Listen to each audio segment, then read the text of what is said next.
रोज का वचन। रोज के वचन में आपका स्वागत है। दिन 288। यहोवा यह भी कहता है कि सुन, रामानगर में विलाप और बिलक बिलक कर रोने का शब्द सुनने में आता है। राहेल अपने लड़कों के लिए रो रही है और अपने लड़कों के कारण शांत नहीं होती, क्योंकि वे जाते रहे। सो यहोवा यो कहता है कि रोने पीटने और आंसू बहाने से रुक जा, क्योंकि तेरे परिश्रम का फल मिलने वाला है और वे शत्रुओं के देश से लौट आएंगे। यहोवा की यह वाणी है कि अंत में तेरी आशा पूरी होंगी, तेरे वंश के लोग अपने देश में लौट आएंगे। निश्चय मैंने एप्रैम को ये बातें कहकर विलाप करते सुना है कि तूने मेरी ताड़ना की, और मेरी ताड़ना ऐसे बछड़े की सी हुई जो निकाला न गया हो। परंतु अब तू मुझे फेर, तब मैं फिरूंगा, क्योंकि तू मेरा परमेश्वर है। मैं फिर जाने के बाद पछताया और सिखाए जाने के बाद छाती पीटी। पुराने पापों को स्मरण कर मैं लज्जित हुआ और मेरा मुंह काला हो गया। क्या एप्रैम मेरा प्रिय पुत्र नहीं है? क्या वह मेरा दुलारा लड़का नहीं है? जब जब मैं उसके विरुद्ध बातें करता हूं, तब तब मुझे उसका स्मरण आता है। इसलिए मेरा मन उसके कारण भर जाता है और मैं निश्चय उस पर दया करूंगा। यहोवा की यह वाणी है। हे इस्राएली कुमारी, जिस राजमार्ग से तू गई थी, उसी में खंबे और डंडे खड़े कर और अपने इन नगरों में लौट आने पर मन लगा। हे भटकने वाली कन्या, तू कब तक इधर उधर फिरती रहेगी? यहोवा की तो एक नई सृष्टि पृथ्वी पर प्रकट होगी, अर्थात नारी पुरुष की सहायता करेगी। इस्राएल का परमेश्वर, सेनाओं का यहोवा यो कहता है कि जब मैं यहूदी बंधुओं को उनके देश के नगरों में लौटाऊंगा, तब उनमें यह आशीर्वाद फिर दिया जाएगा कि हे धर्म भरे वासस्थान, हे पवित्र पर्वत, यहोवा तुझे आशीष दे। और यहूदा और उसके सब नगरों के लोग और किसान और चरवाहे भी उसमें इकट्ठे बसेंगे। और मैंने थके हुए लोगों का प्राण तृप्त किया और उदास लोगों के प्राण को भर दिया है। इस पर मैं जाग उठा और देखा, और मेरी नींद मुझे मीठी लगी। देख, यहोवा की यह वाणी है कि ऐसे दिन आने वाले हैं जिनमें मैं इस्राएल और यहूदा के घरानों के लड़के बाले और पशु दोनों को बहुत बढ़ाऊंगा। और जिस प्रकार से मैं सोच सोचकर उनको गिराता और ढाता और नष्ट करता और काट डालता और सत्यानाशी करता था, उसी प्रकार से मैं अब सोच सोचकर उनको रोपूंगा और बढ़ाऊंगा। यहोवा की यही वाणी है। उन दिनों में वे फिर न कहेंगे कि जंगली दाख खाए तो पुरखा लोगों ने, परंतु दांत खट्टे तो हो गए उनके वंश के, क्योंकि जो कोई जंगली दाख खाए उसी के दांत खट्टे हो जाएंगे। हर एक मनुष्य अपने ही अपने अधर्म के कारण मारा जाएगा। फिर यहोवा की यह भी वाणी है कि सुन, ऐसे दिन आने वाले हैं कि मैं इस्राएल और यहूदा के घरानों से नई वाचा बांधूंगा। यह उस वाचा के समान न होगी जो मैंने उनके पुरखाओं से उस समय बांधी थी, जब मैं उनका हाथ पकड़कर उन्हें मिस्र देश से निकाल लाया। क्योंकि यद्यपि मैं उनका पति हुआ, तो भी उन्होंने मेरी वह वाचा तोड़ डाली।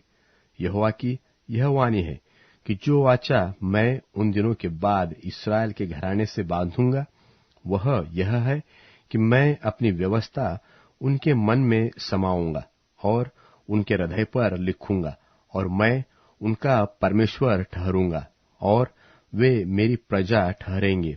और तब उन्हें फिर एक दूसरे से यह कहना न पड़ेगा कि यहोवा का ज्ञान सीखो, क्योंकि यहोवा की यह वाणी है कि छोटे से लेकर बड़े तक वे सब के सब मेरा ज्ञान रखेंगे, क्योंकि मैं उनका अधर्म क्षमा करूंगा और उनका पाप फिर स्मरण न करूंगा। जिसने दिन को प्रकाश देने के लिए सूर्य के और रात को प्रकाश देने के लिए चंद्रमा और तारांगन के नियम ठहराए हैं, और समुद्र को उछालता और उसकी लहरों को गरजाता है, और जिसका नाम सेनाओं का यहोवा है, वही यहोवा यो कहता है कि जब वे नियम मेरे सामने से टल जाएंगे, तब ही यह हो सकेगा कि इस्राएल का वंश मेरी दृष्टि में एक जाति ठहरने से सदा के लिए छूट जाए। यहोवा यो भी कहता है कि जब ऊपर से आकाश मापा जाएगा और नीचे से पृथ्वी की नेव खोद खोद कर पता लगाया जाए, तब ही मैं इस्राएल के सारे वंश के सब पापों के कारण उनसे हाथ उठाऊंगा। देख, यहोवा की यह वाणी है कि ऐसे दिन आ रहे हैं कि जिनमें वह नगर हननेल के गुम्मट से लेकर कोने के फाटक तक यहोवा के लिए बनाया जाएगा, और मापने की रस्सी फिर आगे बढ़कर सीधी गारे पहाड़ी तक और वहां से घूमकर गोवा को पहुंचेंगी, और लोथो और राख की सब तराई और किद्रोन नाले तक जितने खेत हैं, और घोड़ों के पूर्वी फाटक के कोने तक जितनी भूमि है, वह सब यहोवा के लिए पवित्र ठहरेगी। वह नगर सदा के लिए फिर कभी न तो गिराया जाएगा।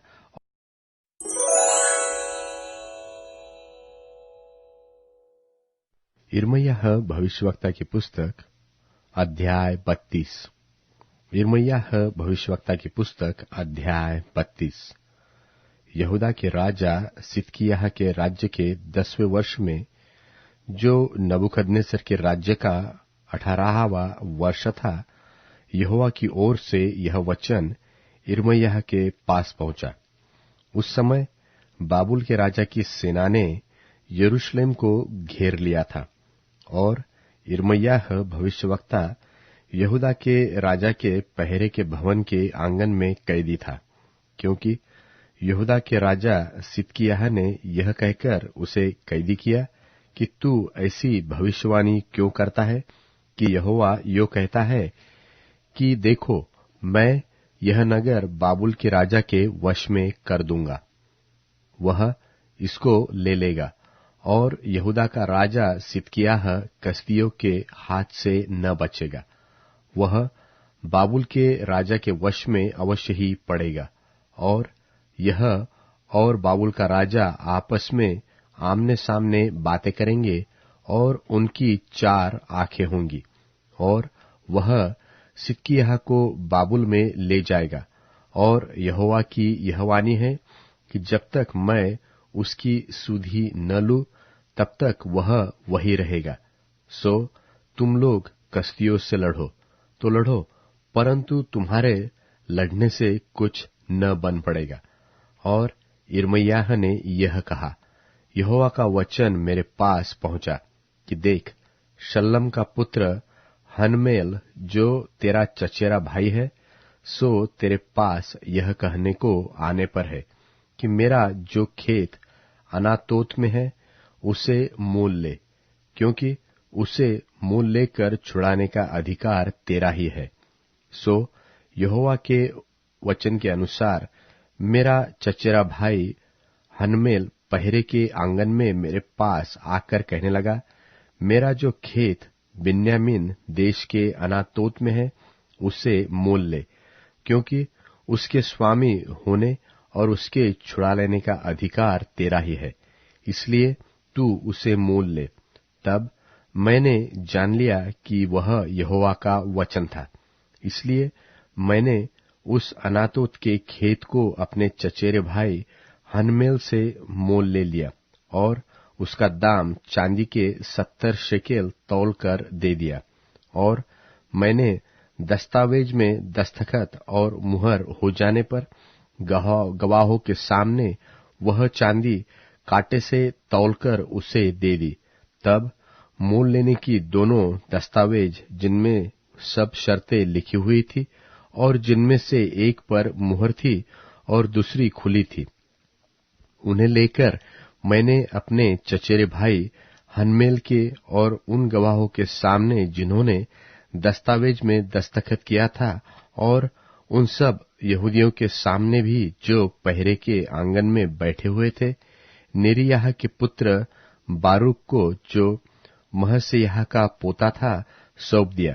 तब मैंने उनके सामने बारूक को यह आज्ञा दी कि इस्राएल के परमेश्वर सेनाओं के यहोवा ने यो कहा कि जिस पर मुहर की हुई है और जो खुली हुई है, मोल लेने की दस्तावेजों को लेकर मिट्टी के बर्तन में रख, ताकि ये बहुत दिन तक रहे, क्योंकि इस्राएल का परमेश्वर सेनाओं का यहोवा यो कहता है कि इस देश में घर और खेत और दाख की बारियां फिर बेची और मोल ली जाएगी। जब मैंने मोल लेने की वह दस्तावेज नेरिय्याह के पुत्र बारूक के हाथ में दी, तब मैंने यहोवा से यह प्रार्थना की कि हे प्रभु यहोवा, तूने तो बड़े सामर्थ और बढ़ाई हुई भुजा से आकाश और पृथ्वी को बनाया, और तेरे लिए कोई काम कठिन नहीं है। तू हजारों पर करुणा करता रहता और पूर्वजों के अधर्म का बदला उनके बाद उनके वंश के लोगों को देता है। तू तो वह महान और पराक्रमी परमेश्वर है जिसका नाम सेनाओं का यहोवा है। तू बड़ी युक्ति करने वाला और सामर्थ्य के काम करने वाला है। तेरी दृष्टि मनुष्यों के सारे चाल चलन पर लगी रहती है, और तू एक एक को उसके चाल चलन और कर्म का फल भुगताता है। तूने मिस्र देश में चिन्ह और चमत्कार किए, और आज तक इस्राएलियों वरन सब मनुष्यों के बीच करता आया है। और इस प्रकार तूने अपना ऐसा नाम किया है जो आज के दिन तक बना है, और तू अपनी प्रजा इस्राएल को मिस्र देश में से चिन्हों और चमत्कारों और बलि हाथ और बढ़ाई हुई भुजा के द्वारा बड़े भयानक कामों के साथ निकाल लाया। फिर तूने यह देश, जिसके देने की तूने उनके पूर्वजों से शपथ खाई थी और जिसमें दूध और मधु की धाराएं बहती है, उन्हें दिया, और वे आकर इसके अधिकारी हुए, तो भी तेरी नहीं मानी और न तेरी व्यवस्था पर चले, वरन जो कुछ तूने उनको करने की आज्ञा दी थी उसमें से उन्होंने कुछ भी नहीं किया। इस कारण तूने उन पर यह सब विपत्ति डाली है। अब इन दमदमों को देख, वे लोग इस नगर के लिए ले लेने के लिए आ गए हैं, और यह नगर तलवार, महंगी और मरी के कारण इन चढ़े हुए कसदियों के वश में किया गया है, और जो तूने कहा था वह अब पूरा हुआ, और तू इसे देखता भी है। तो भी हे यहोवा प्रभु, तूने मुझसे कहा है कि गवाह बुलाकर उस खेत को मोल ले, परंतु यह नगर कसदियों के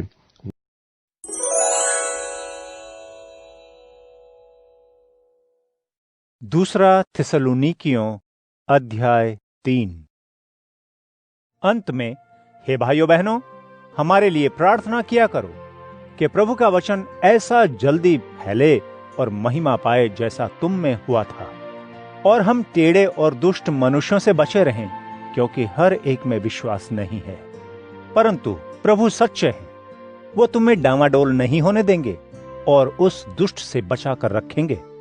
हमें प्रभु में तुम्हारे ऊपर भरोसा है कि जो जो आदेश हम तुम्हें देते हैं उन्हें तुम मानते हो और मानते भी रहोगे।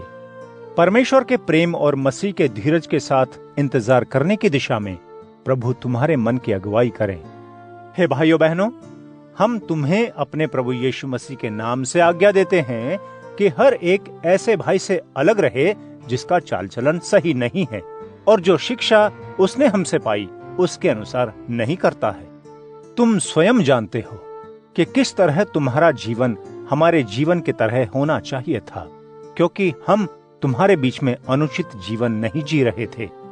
हमने किसी की रोटी मुफ्त में न खाई, पर मेहनत और कष्ट से दिन रात काम धंधा करते थे कि तुम में से किसी पर बोझ न बने। ये नहीं कि हमें अधिकार नहीं था, लेकिन इसलिए कि अपने आप को तुम्हारे लिए आदर्श ठहराएं कि तुम हमारी सी चाल चलो। जब हम तुम्हारे यहाँ थे तब भी यह आज्ञा तुम्हें देते थे कि जो लोग मेहनत नहीं करना चाहते हैं उन्हें खाना खाने का भी हक नहीं है। हम सुनते हैं कि कुछ लोग तुम्हारे बीच में अनुचित चाल चलते हैं और दूसरों के काम में हाथ डाला करते हैं। ऐसों को हम प्रभु यीशु में आज्ञा देते और समझाते हैं कि चुपचाप काम करके अपना खाना खाया करें। हे भाइयों बहनों, भलाई करने में पीछे न रहो। यदि कोई हमारी इस चिट्ठी की बात को न माने तो उस पर ध्यान दो और उसकी संगति न करो जिससे वह शर्मिंदा हो। तो भी उसे बैरी मत समझना, पर भाई जानकर चेतावनी देना। अब प्रभु जो शांति के झरने हैं, आप ही तुम्हें सदा और हर प्रकार से शांति दे। प्रभु तुम सब के साथ रहें। मैं पौलुस अपने हाथ से आशीर्वाद के शब्द लिखता हूँ। हर चिट्ठी में मेरा यही सबूत है। मैं इसी तरह से लिखता हूँ। हमारे प्रभु यीशु मसीह की असीम कृपा तुम सब पर होती रहे।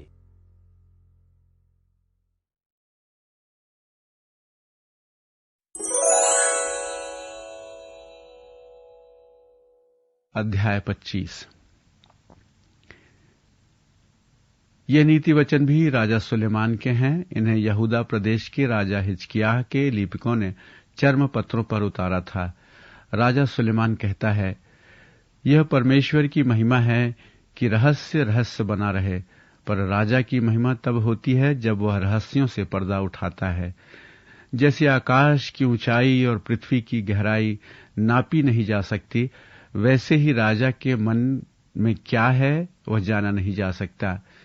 चांदी में से धातु मैल निकाल लेने के पश्चात चांदी शुद्ध हो जाती है और सुनार उससे पात्र बनाता है।